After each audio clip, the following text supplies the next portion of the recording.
Good morning, Valenzuela Senior High School learners. I'm Miss Lorena Heral, your Valenzuela FB live streaming teacher for this week.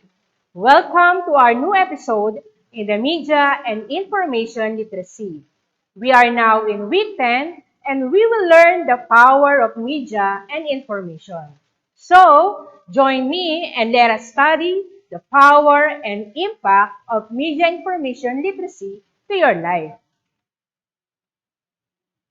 We are guided for today's K-12 most essential learning competencies for week 10, which is to cite an example of an issue showing the power of media information to affect change.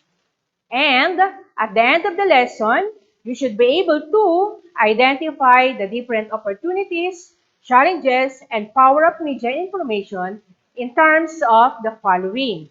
Letter A, economic, educational, social, and political. And letter B, the threats, risk, abuse, and misuse. Before we proceed to our today's topic, let us recall what have you learned from the previous lesson, which is about the identification of the different issues in media and information.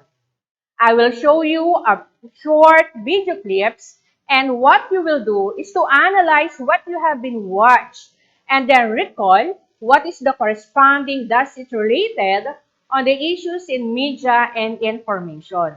Then, write your answer in our comment box. You can also use a hint word using the jumbled letters. Okay? So let us start the first video clip. For the first video clip, it denotes the proper attitude that one should observe when communicating online, whether one is talking to someone through a video conference, instant messaging, email, or chat. Internet users should remain polite at all times. Again, you can use our hint word. And then you can write your answer in our comment box.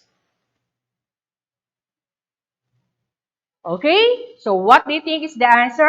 So if you write netiquette, you have the right answer. Okay, so let's proceed with our second video clip.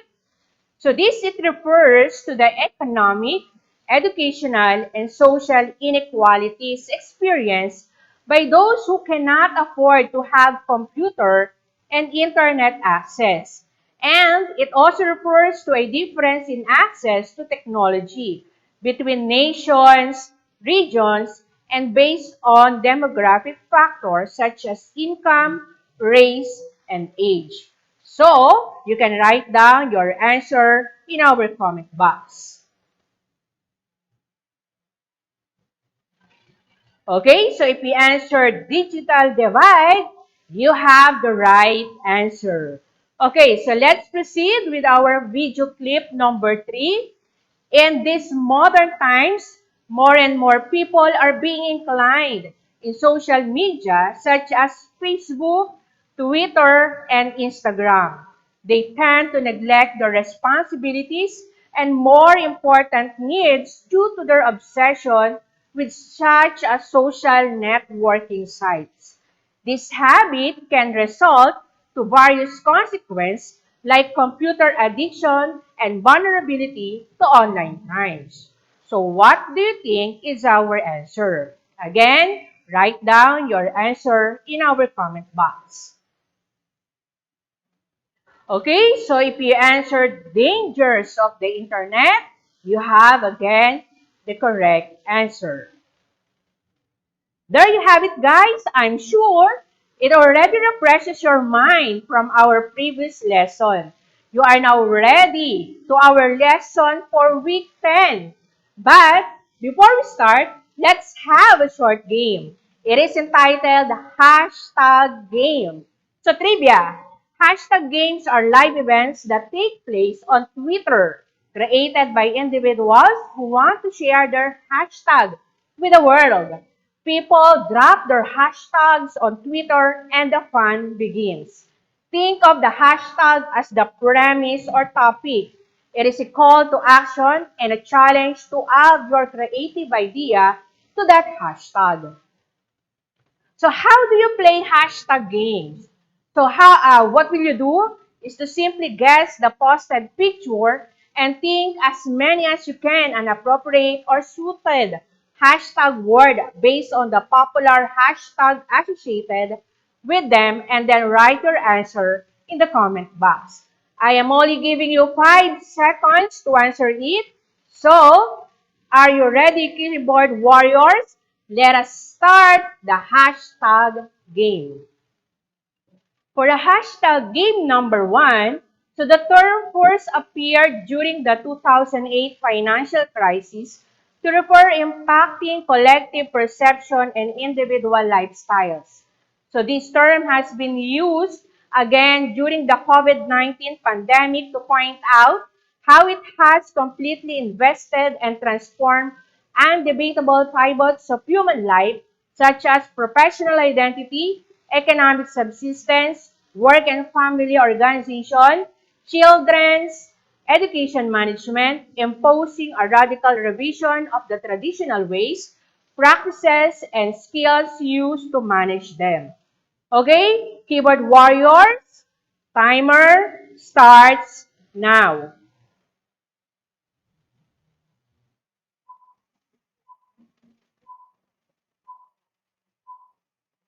Okay, time's up. If you answered hashtag new normal, you have the right answer. Okay, so let's see with our hashtag game number 2. So this pandemic has caused drastic changes to populations across the globe. To control the transmission of this lethal disease, societies have halted majority of economic activities and permitted at most only the most essential activities such as those related to food and health. Okay? Keyboard warriors, timer starts now.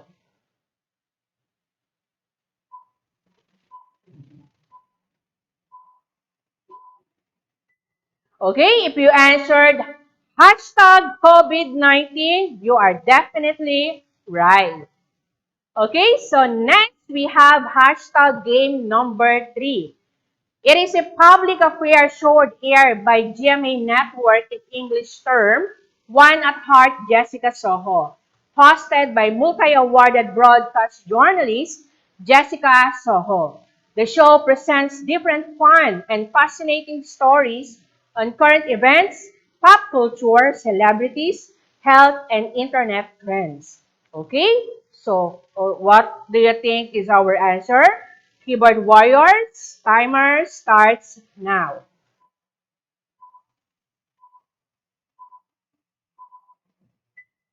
Okay, if you answered hashtag kapuso mo Jessica Soho or hashtag KMJS mo na, so you have a definitely right answer. Okay, so next we have hashtag game number 4. Her real name is Daisy Cabantog again. Meet her on Instagram. Daisy Cabantog is a Cavite native from Amadeo.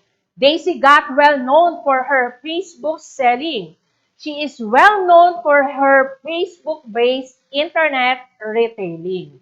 Okay, keyboard warriors, timer starts now.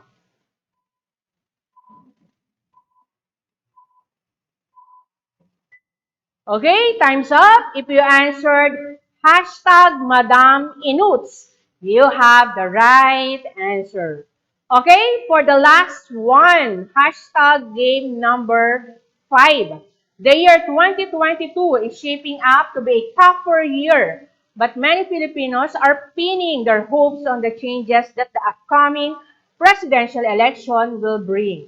The election scheduled for May 9 will give the country a new president, vice president, 12 senators, and a new term for local officials.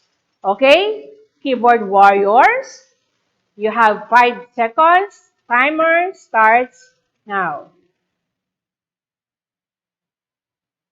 Okay? So, if you answered hashtag election 2022, You have a right answer. Okay, so we're now on our week 10, the power of media and information.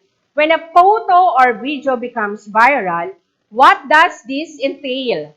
So when something goes viral on social media, it means that internet users have widely and rapidly shared such as photo, video, or comment online. Media and information literacy provides the backbone to understanding media and the role of media in our society. MIL also provides some of the essential skills necessary for critical thinking, analysis, self-expression, and creativity. All necessary skills for citizens in a democratic society. Okay? So we have a what we call people media.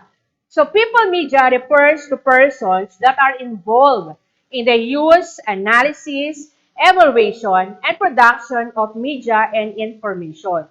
People media consists of people who communicate certain information towards an audience and those who appear in different kinds of media such as TV, radio, and print media for the same purpose. We have a two categories of people media, and these are the following. Number one, people as media, and number two, people in media. So what is the difference between people as media and people in media? So let us define first the people as media. So people as media are people who are well-oriented to media sources and messages and able to provide information such as accurate and reliable as possible. So we have different examples of people as media. Number one, we have what we call opinion leaders. So they are highly exposed and actively using media. They are also the source of viable interpretation of messages for lower-end media users. Opinions here are accepted by a group. Again, that is opinion leaders. Another example of people as media is what we call citizen journalism.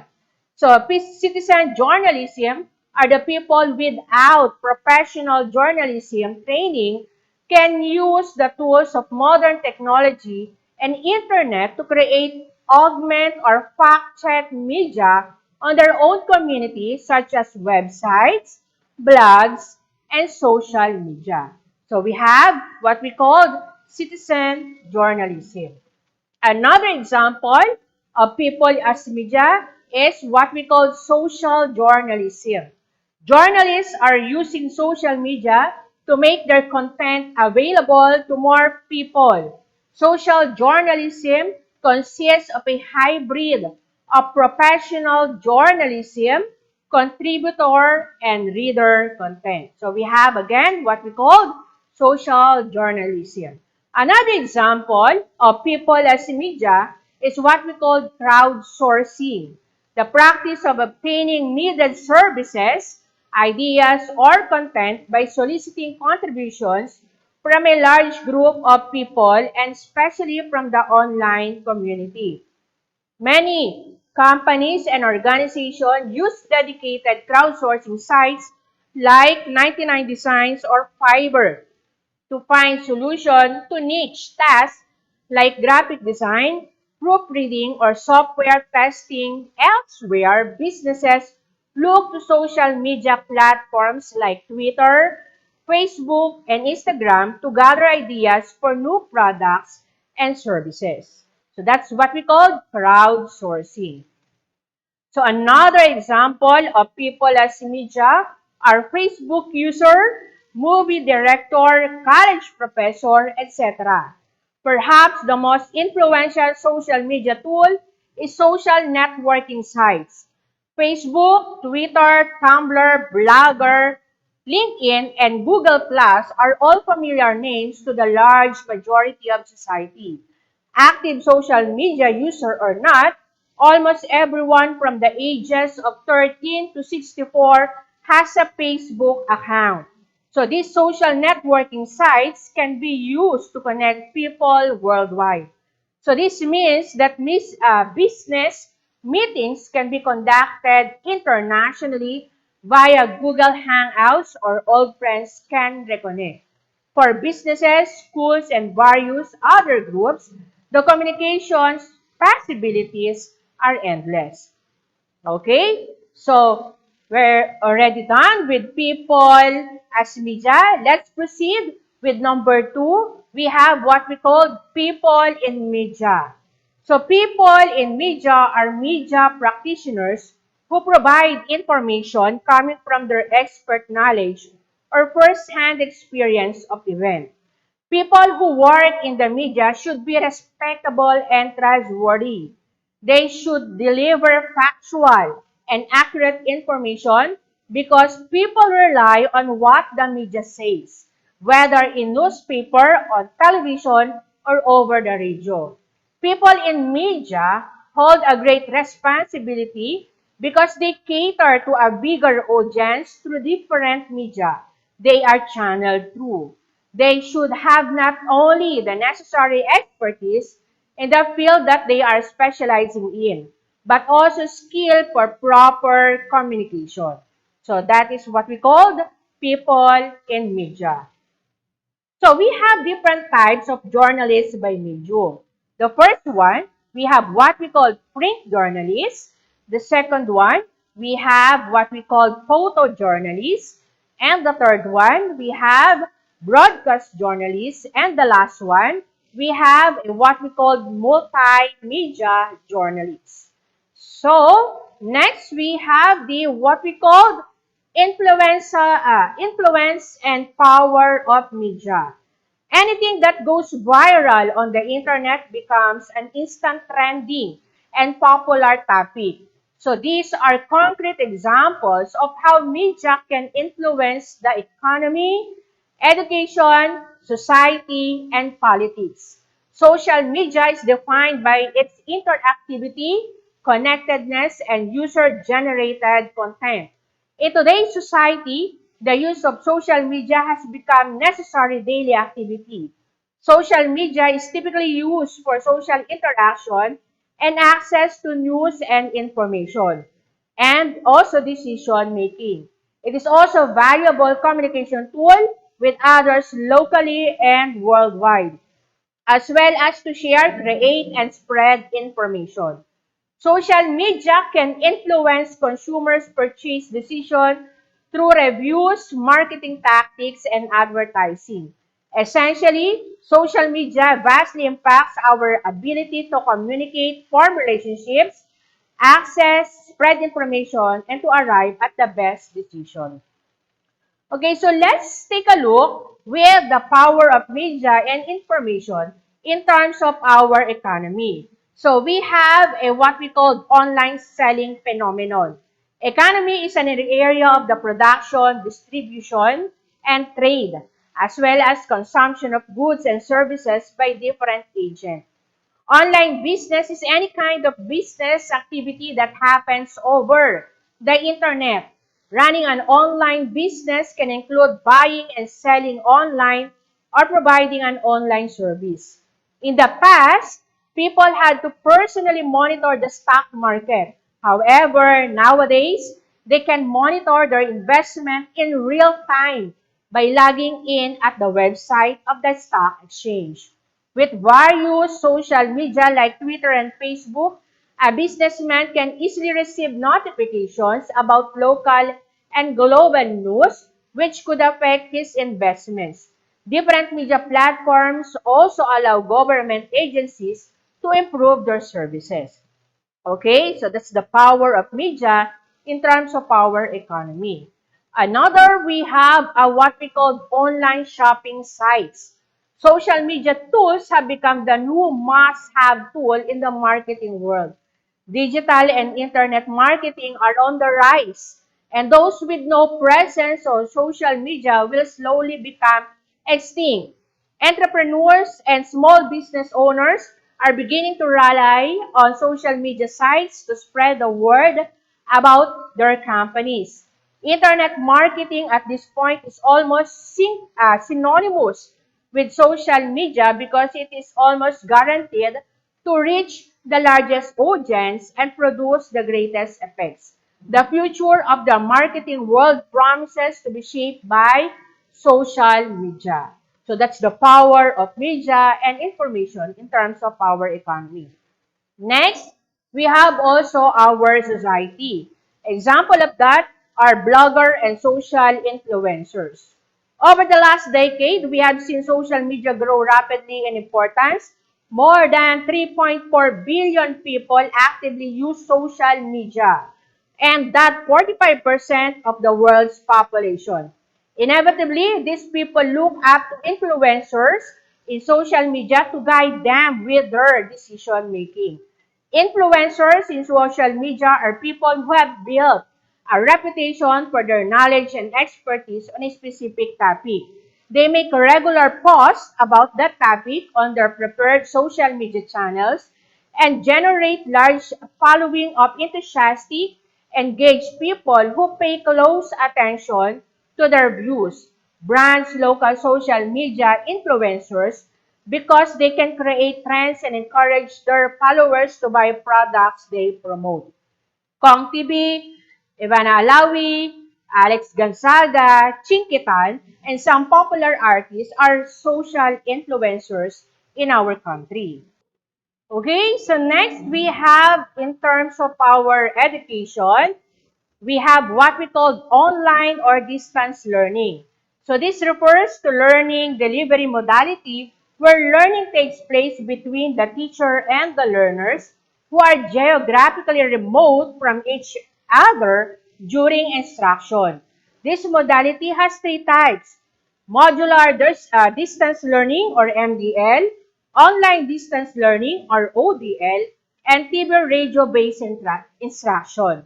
So in the Philippines, the Department of Education has applied distance learning modalities to ensure learning continuity, which involve technology and internet connection. So this way, students can continue their education in remote setups through online or offline platforms, TV and radio, and printed modules. Okay? So next we have the politics or the governance of our country. Politics, the activities associated with the governance of a country or other area, especially the debate or conflict among individuals or parties having or hoping to achieve power. The power of media and information is strong and wide enough to reach all the people from different fields. As information has become easily accessible using the internet, the profile, and other intimate personal details about the public servant or a politician leader can easily leak and shared online. While these pieces of information can help citizens assess the kind of leader they should vote for, this can also violate their politicians' privacy. Okay, so let's proceed with the threats and risks from the abuse and misuse of the media and information. The Article 3 of the 1987 Philippine Constitution is about the Bill of Rights. Section 4 specifically states that no law shall be passed abridging the freedom of speech, of expression, or of the press, or the right of the people peaceably to assemble and petition the government for redress of grievances. So what does it mean? So it means that as a democratic country, all citizens are entitled to freedom of expression and the state ought to protect that constitutional right. Due to this, we are free to express our ideas and beliefs through writing, speaking, or demonstrating without any fear of being sued. Despite of this, we should never abuse or misuse our freedom of speech. We also need to take into consideration the rights and feelings of other people. So thus, freedom of expression does not give us the permission to hurt others because that is a violation against the right as well. Next, we have the what we call the libel. So libel in the Philippine Constitution, libel is a violation of Article 355 of the Revised Penal Code. As stated in this article, libel can be committed in writing, printing, and other similar means. A person commits libel if he publishes in public, either in print or online, anything that is deemed malicious or vice or defect, real or imaginary, or any act, omission, condition, status, or circumstance tending to cause dishonor, discredit, or contempt of a natural or judicial person, or blacken the memory of one who is dead. In addition, writing should arise from an honest opinion, be free from malice, and aims to serve public interest. So that is what we call the libel. Next, we have what we call slander. According to Article 358 of the Revised Penal Code, slander refers to a malicious act of spreading untrue statements about someone or something else in a way that is intended to cause harm. Example of slander is calling someone names or saying derogatory remarks about a person is considered as slanderous. Next, we have a what we call anti-obscenity law. According to Article 201 of the Revised Penal Code, as amended by Presidential Decree number 960, a material would be a violation to the anti-obscenity law if it includes immoral doctrines, obscene publication, or exhibition and indecent shows. Materials that have glorifying criminals or condoning their crimes, promote violence, lust or pornography, offense or race or religion, promotes the use of drugs, and encourage acts contrary to law, public orders, morals, good customs, establishes policies, lawful orders, decrees, and edicts also violate the anti-obscenity law. Next, we have a what we call sedition. So it pertains to subversive acts such as a rebellion and insurrection, which incite people to go against the government and resist its lawful authority and jurisdiction. According to Article 138 of the Revised Penal Code, any person who is found to be inciting a rebellion shall be penalized because this will endanger the security, safety, and stability of the state. So that's what we call sedition. Next, we have a what we call contempt of court. So explained in section number 1, Rule 71 of the Rules of the Court, contempt of court refers to disobedience to the court where a person exhibited acts of opposing the court's authority, justice, and dignity. Next, we have a what we call piracy. So some people buy pirated copies of albums and films instead of purchasing the original ones because those are cheaper and more practical for them. However, piracy is considered illegal under the Philippine law. Piracy is the unauthorized distribution and reproduction of a copyrighted materials. It is also a violation of Anti-Camcording Act of 2010 or Republic Act 10888. So that is piracy. Okay, there you have it, guys. Let's find out what you have learned for today's lesson.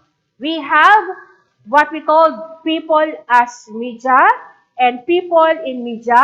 So they are categories of people media that refers to persons that are involved in the use, analysis, evaluation, and production of media and information.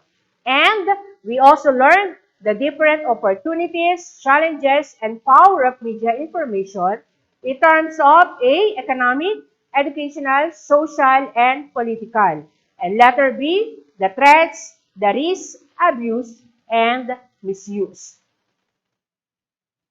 Okay, so there you have it, guys. Let's check how well you remember from our today's lesson, which is about the power of media and information.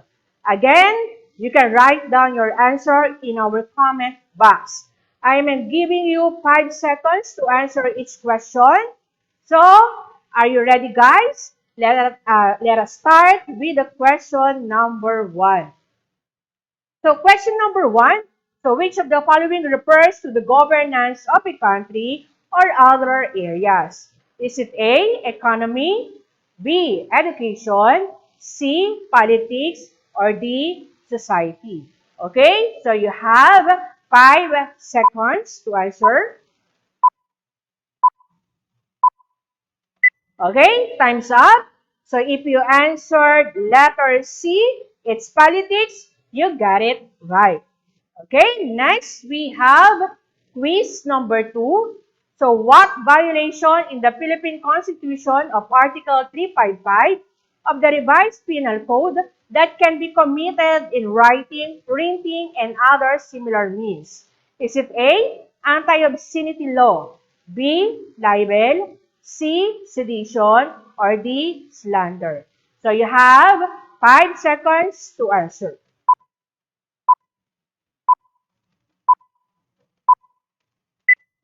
Okay, so if you answered letter B, so it's libel, you got it right. Okay, next question number 3.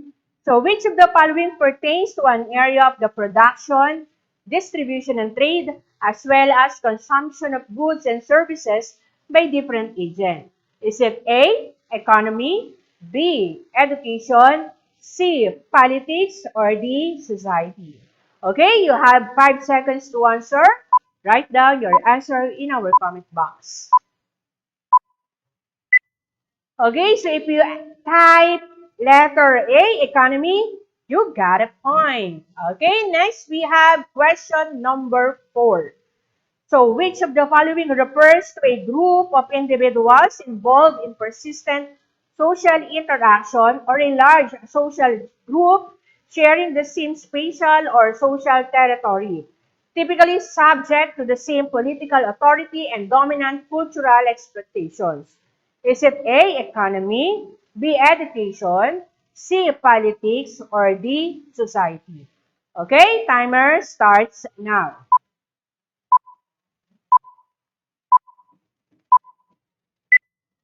Okay, so if you answered letter D, so you are definitely right. Next, and the last one, we have number 5.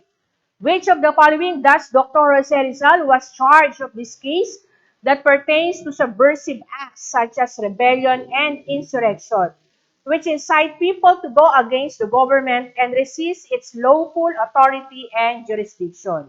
Is it A, anti-obscenity law, B, libel, C, sedition, or D, slander?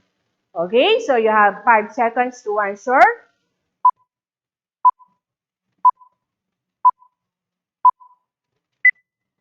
So, if you type letter C, sedition, you are absolutely correct. There you have it, guys. Like, share, post, comment, chat, blog, among others, is something what to do now in media. Media and information are very important to our everyday lives. In using the media, we must follow some rules and etiquettes. Information is powerful, but we must not abuse it. We must turn ourselves as responsible users. So, this has been your media and information literacy teacher. I'm Miss Lorena General, saying stay safe and be healthy, and goodbye.